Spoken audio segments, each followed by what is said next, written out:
There's something called the neurobiology of trauma. When we have traumatic events happening in our life, like something that's out of our control, basically imagine that, you have your room organized and you have a lot of cupboards where you have neatly organized your shirts and pants and dresses, and then you go out for a little bit and then you come back and somebody has strewn all your clothes all across the floor. The lampshades are a different color, maybe they're broken, there's a lot of damage done.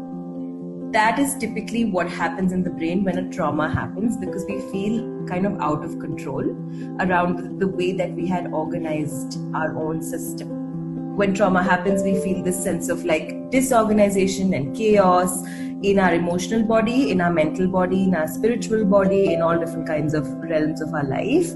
And conventional psychology has been very focused on the intellect. But in the last 25-30 years, this has been a new sort of shift of psychotherapy and trauma work into the body, and actually recognizing how the body is affected. What do we use the body for? Sex and pleasure, which is the focus of my work, especially in the Indian context. We don't talk about it at all, because we act like it doesn't exist and we must just understand it once we get married.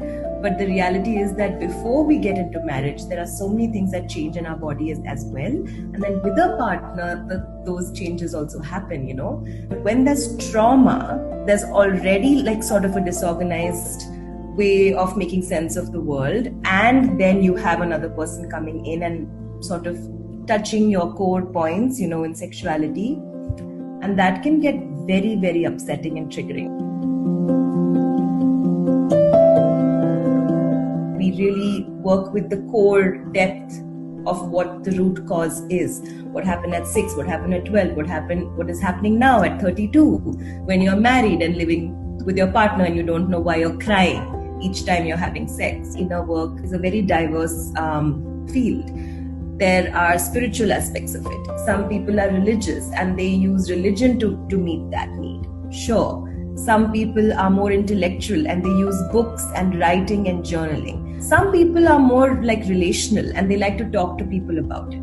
So what trauma therapy does, and sex-focused trauma therapy does, that it brings these elements together in one sort of system, in a safe therapeutic relationship between the therapist and the client. In the Indian context, what I've been doing is that I've been first establishing a safe relationship and then kind of going into what exactly that person's nervous system is showing me. Is it showing me that it gets triggered when they masturbate? Is it showing me that they get triggered when they go out on dates, on Tinder, where they're supposed to feel, because we live in hookup culture, we're supposed to sort of be very normal to having casual sex. It seems like everybody feels like, yeah, this is the new cool thing to do. But for a lot of people, that's very hard, because casual sex and intimacy is then, going back to my disorganized room metaphor, is inviting another person to that disorganized room. And then there's a lot of shame to show those clothes that are strewn across, and you don't know where your smells are. You don't know how you feel when you touch at a certain point. That is the relationship that trauma therapy tries to change.